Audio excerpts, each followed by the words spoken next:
Nuestra siguiente presentación es sobre Tributary Cables. En este caso tenemos la presencia de Joe Perfito. Un poquito al respecto de Joe Perfito. Bueno, Joe estudió la carrera de Ingeniería en Electrónica y Sistemas en la Universidad de Nueva York. Fue 5 años instructor de pilotos en la Fuerza Aérea en Estados Unidos. Y en 1968 Joe inició su carrera en la industria del audio, ¿no? Como vendedor en una tienda llamada Stereo Shop en Hartford, Connecticut. Y después de esto, bueno, se puso a trabajar en otra tienda en Massachusetts. Y fue cuando en 1975 Joe entra a trabajar a Macintosh y como representante de ventas para la zona sur este de Estados Unidos, y posteriormente, bueno, se convirtió en el gerente nacional de ventas en Macintosh. Joe y su hermana Pam formaron la empresa Gordon J. Wow Technologies. Y bueno, el Gordon viene a tributo un poco de el difunto esposo de su hermana. Y todo esto fue en 1991. Y bueno, la misión de Tributaries o de Gordon Technologies era de ser una compañía de suministrar cables, de interconexión de cables de alta calidad para los sistemas estéreos. Y bueno, pues ya no les quito más tiempo y dejo Joe, le cedo el micrófono a nuestro estimado Joe. Joe, thank you very much, and the audience is yours. Oh, thank you, Oscar. Buenos dias to everybody. I want to start off saying thank you for taking the time to join the presentation. I want to talk with you about Tributaries products. We'll talk about Tributaries cables and power products. So we'll start off with HDMI cables. Many HDMI cables on the market today look like this. We bought 4 cables. These are distribution cables, well known, and we took the covers off of them. They're plastic rubber covers. We pulled those off, and you can see what's underneath. The little circuit boards with the soldering is all exposed. What we do at Tributaries, this is one of the major differences between Tributaries HDMI cables and others. That's what ours looks like. You can see we take a copper foil and we wrap the copper foil around those connections, solder it to both the head of the connector and the shield. And what that does is it completes the shield so that the entire cable from end to end is totally shielded. And what that means is that there'll be less noise, and that means there's better data. So less loss of data in the cables. And this is all our HDMI cables have that shielding. Another thing that we do in our HDMI cables that's important is the high retention connectors. You'll see the 2 arrows, the top retention and side retention. There are a lot of companies that have the top retention, but the side retention is really important because when the cable is plugged in, if the component or the TV is moved, if it doesn't have side retention, it'll move to the side and it'll disconnect internally. So the side retention keeps the connector firm inside. So if the component is moved, the cable will move with it. It's very important. All our cables go through certification process. So we have our cables certified when we first design them. The first samples are certified by DPL Labs. DPL Labs is here in Florida. All they do is certification. They don't make cables, they don't sell cables. All they do is certify. It's a laboratory. They use very sophisticated, very expensive test equipment, and we make sure that we have eye patterns that show that the cable can do 18 gig, that the rise times are correct so it can go long lengths without loss, and that the attenuation or the losses over time are very small and meet the HDMI requirement. So we have the certification for every cable and every length. And this is extremely important. And we do this before we sell our cables. We have to make sure that what we're getting from our Chinese companies and Taiwanese companies are what they say they are, and that is 18 gig cables. And DPL Lab certifies that, then we sell them. Well, in addition to that, we test every HDMI cable. So every HDMI cable that we sell, before it gets packaged and shipped, we hand test. The picture on screen is a Meridio generator, HDMI 18 gig generator. Every cable we plug into that generator, and then we plug it into an 18 gig TV. And we have to make sure that we have a picture, we have the color, we have audio, and then we shake the cable to make sure that it's not intermittent. So we test 100%. Every cable before it gets packaged and shipped goes through that testing ship. So we do not ship defective cables. All our cables work when they leave our factory. So let's look at the cables. They're looking at the cables starting on the left. That's, oops, I think I skipped a slide. Let's see. Oh, there we go. Okay, there's the short length HDMI, short length passive HDMI cables. The UHD is our least expensive cable. Now, our HDMI cables are, we do not have good, better, best. Our HDMI cables are application specific. So our UHD cable is a basic no frills HDMI cable. So this one has moderate retention connectors and basic connector head. So it's no frills, it's the least expensive one. So if you're looking for a cable where you need to have performance, but low cost, really low cost, the UHD cable is the one. Now that cable is available in 0.5 meter, 1 meter, 1.5, 2, 3, and 4 meters. 4 meters is as much as we can go, as long as we can go and still maintain 18 gig. The next cable is the slim model. That's UHD-S. That cable is a very small diameter, about 5 millimeters in the OD on the jacket, and then a very small head on the connector. This is specifically designed to be used behind racks where you are going to put maybe 8 or 10 connectors or cables together and you want a small package. Or if you're going into the side of a TV and you want to come out and have a nice smooth bend so the cable doesn't show, this cable has a bend radius of less than 1 inch. So it's very nice to bend around. This cable is available 0.5, 1, 1.5, 2. 2 meters is as long as we can go, but this thickness, this gauge, and still have 18 gig. The other model is the Pro Series. Now this one is a heavier gauge. That's a more sturdy connector, and it has the power grip. So it's a very, very substantial plug-in, like I showed on that previous slide. So it's high retention. This we can go all the way out to 5 meters with 18 gig. So that's our Pro Series. In our long series, oops, let's see, I got mixed up a slide. Okay, on our long series, we have first, we have the Titan passive cable. Now that's all passive, all copper, and that's at 6 meter, 8 meter, and 10 meter.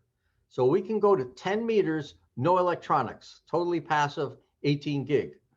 Now you probably know that when you're doing anything with HDMI, wherever you can do a cable without electronics, that's always the best choice. Passive is always the best choice. So we can go to 10 meters, no electronics passively. Then we have the first active cable is our UHD-X model. This model is an active cable, but it does not require outside power. It's using internal power for the chipsets that are internal. And that goes 6, 8, 10, and 12 meter. Now, of course, it's dependent upon the voltages that are being supplied by the source. Then we go into the next one, which is the Titan Active.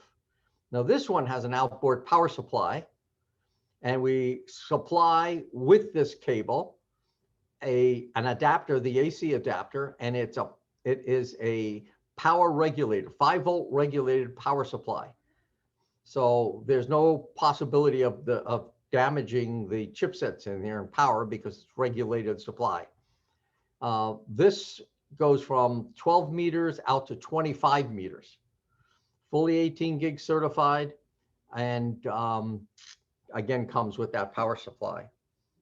So those are all our copper cables, copper HDMI cables. Then the next one we have is our Vega cable. This is our fiber optic copper hybrid cable. This is a very interesting cable. The power supply for this is on the sending end, on the source end, and it's USB 5 volt. And again, it comes with that same regulated power supply. And the other end, the display end, is a two-piece head. So as you can see, it has an outer piece and an inner piece. So you pull the outer piece off. The inner piece is a very small diameter, a very small dimension connector, and it has a micro HDMI connector on it. That is what goes through the conduit. And we always recommend that when you're using fiber optic cable that you use conduit to pull it through. And then we supply with this a cover, a plastic cover container that goes around that head, closes up and protects it. And then there's a slot to pull the pull string, to put the pull string through. So when you're pulling it through the conduit, you can pull it with that and then leave the cover on so that the painters or the sheetrock guys or who's ever doing trade work doesn't damage that cable. And then when you're ready to connect it, just take the cover off, plug the other head back in, tighten the two screws, and plug it in. And we have this cable goes out to 50 meters. So your longest lengths, this works beautifully. This is much better than a balun because it's very few electronics to think about, to worry about. It's less expensive than a balun, and there's no compression. Baluns are all compressed systems. These cables are uncompressed video. So the best performance is through these cables. So that's our HDMI cables. On the audio cables, all our audio cables are assembled here in Orlando.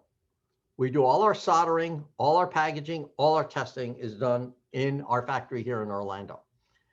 All our audio cables are twisted pair design, solid core conductors, gold-plated brass connectors. Now, because we're doing our assembly, we can do custom lengths, and we do custom lengths all the time.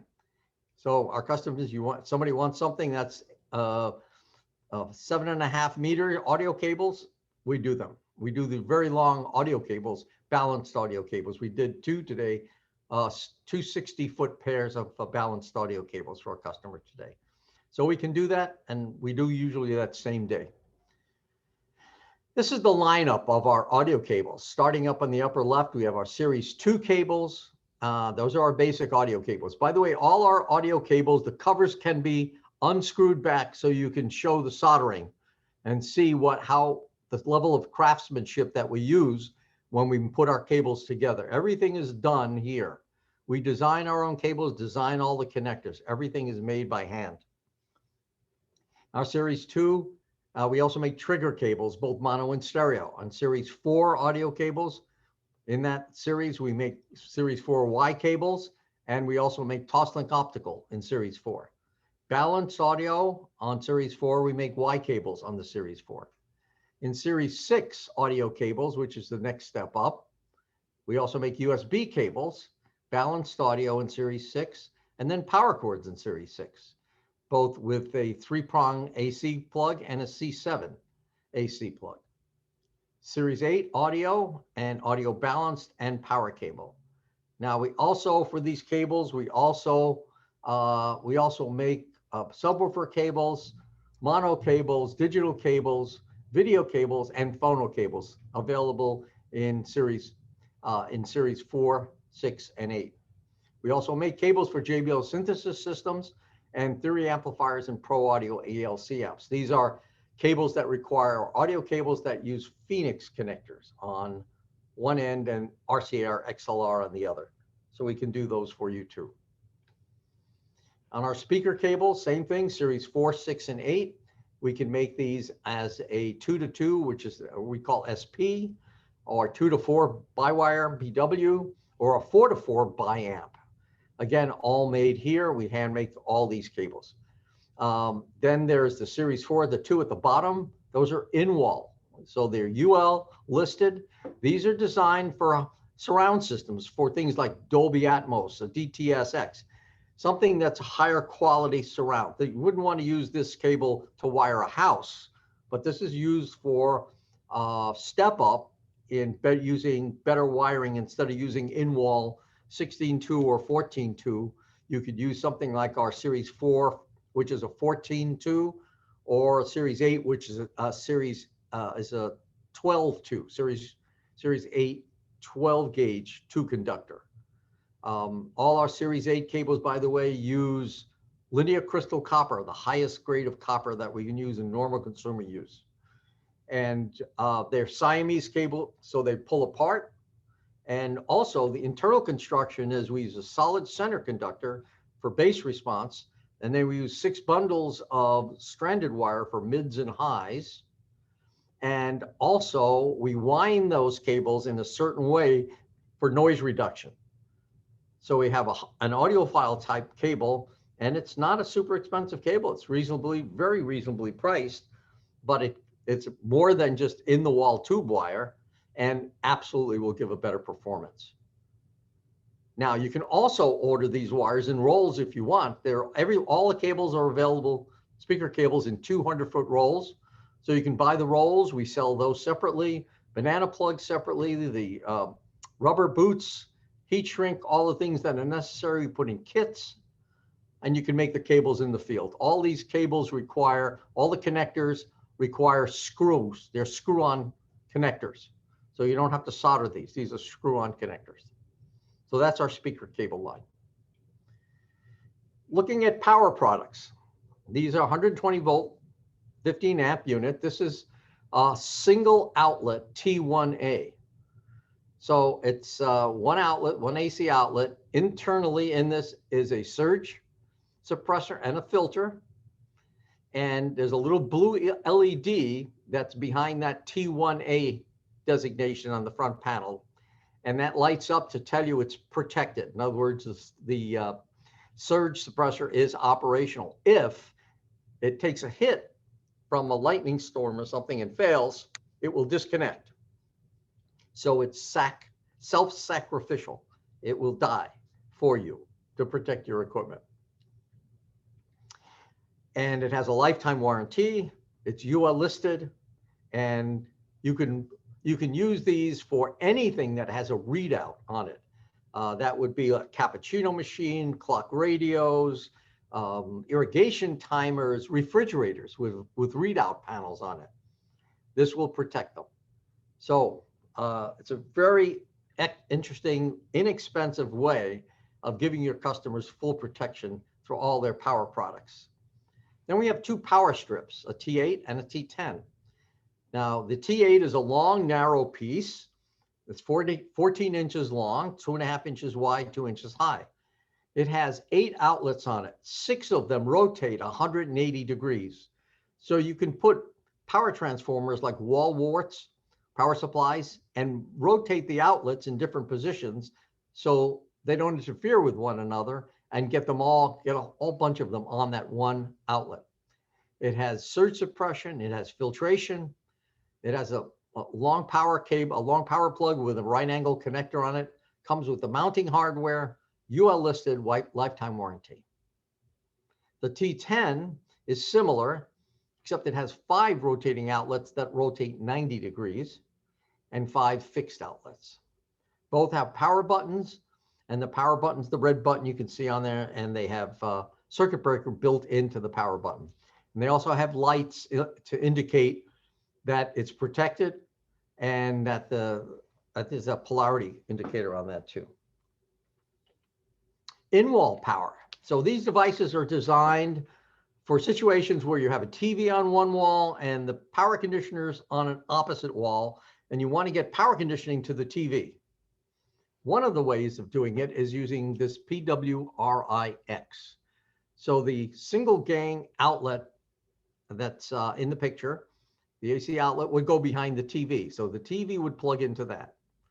The other outlet box with the blue ring on it, the blue receptacle, would go behind the power conditioner.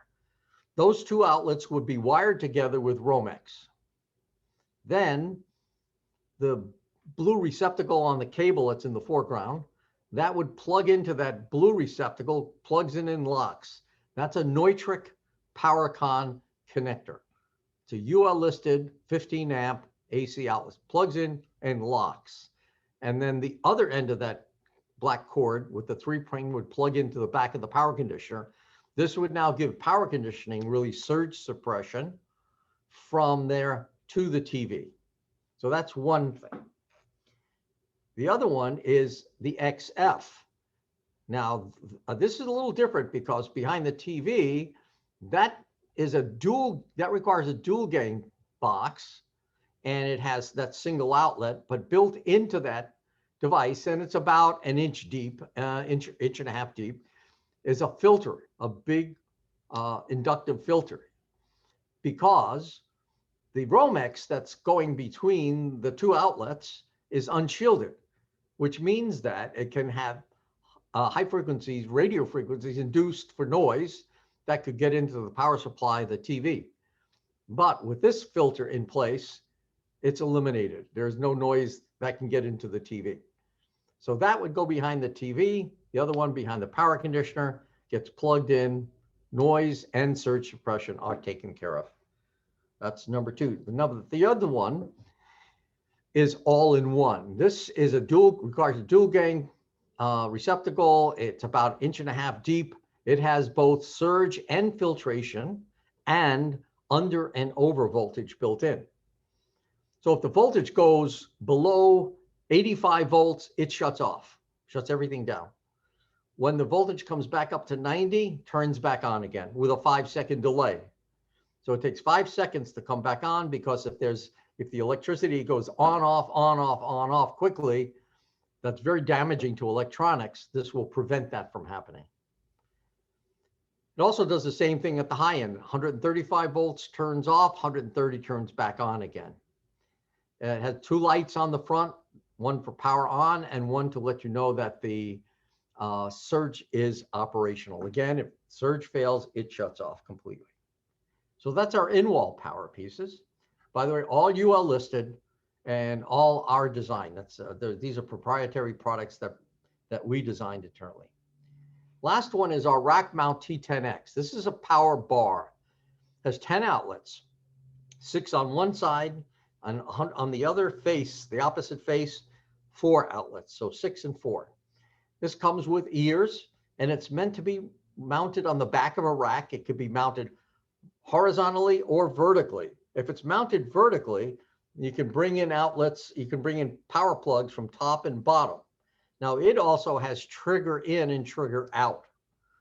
So the way a lot of people use this is they mount this in the back, bring the power plugs into it, set the trigger from whatever's going to turn it on, plug this into the wall, and then whatever the source for the trigger, when that turns on, it turns on everything in the rack. There's no power, there's no delays, nothing like that. This is all the outlets turn on or off at the same time.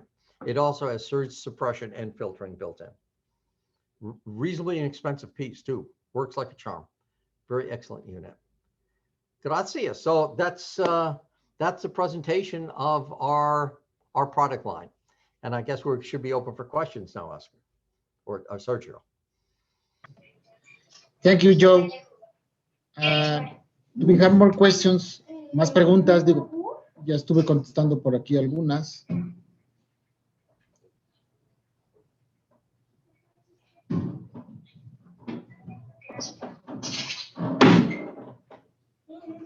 Si no hay más preguntas, les pediría a todos que abrieran, nos van a tomar una foto de manera virtual, ¿no? Se puede presencial, entonces les pediríamos que todo el mundo pueda abrir su cámara. Joe, stay online. We're going to take a virtual picture. Okay. no sé, Oscar, o a la hora que tú nos digas. Sí, permítanme.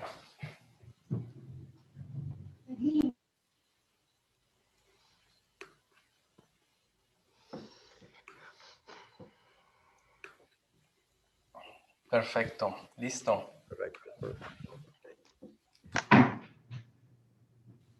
A la hora que tú nos digas, Oscar. Listo, listo, listo. Gracias, Sergio. Ya, pues ahora sí, pues ya, pero ¿ya tomaste la foto o? Sí, ya tomé la foto. ¿Ya? Ah, perfecto. Ah, pues muchas gracias. Once again, Joe, thank you very much for your time. Okay. Para el resto de los participantes, muchas gracias por acompañarnos en esta sesión del día de hoy. Los esperamos mañana, ¿no? A partir de las 9:45, que bueno, vamos a dar un recap de lo que vimos el día de hoy. Y bueno, posteriormente seguiremos con las sesiones. No se vayan a olvidar, si entraron hoy, hicieron su trivia, hagan su trivia contesten sus preguntas para el día de mañana, con respecto al premio. Hay una pregunta aquí, déjame, nomás la voy a leer. Enrique dice, ¿valdría mucho la pena una lista de productos básicos para el high-end? Pues sí, podemos tener una lista, pero pues en general es que hay que cubrir todo el rango de precios de todo el line-up de los productos. Pero bueno, pues, si tienes algo, a lo mejor que tengas algo muy en específico, Enrique, pues lo revisamos, revísalo con tu ejecutivo de cuenta. Y bueno, si tienen alguna duda, les puedo ayudar en algo, pues cuentan con mi apoyo. No sé si hay alguna otra pregunta. Si no hay más, pues entonces, si no hay más, bueno, pues les deseamos una muy buena tarde y nos vemos el día de mañana. Gracias por acompañarnos. Bye.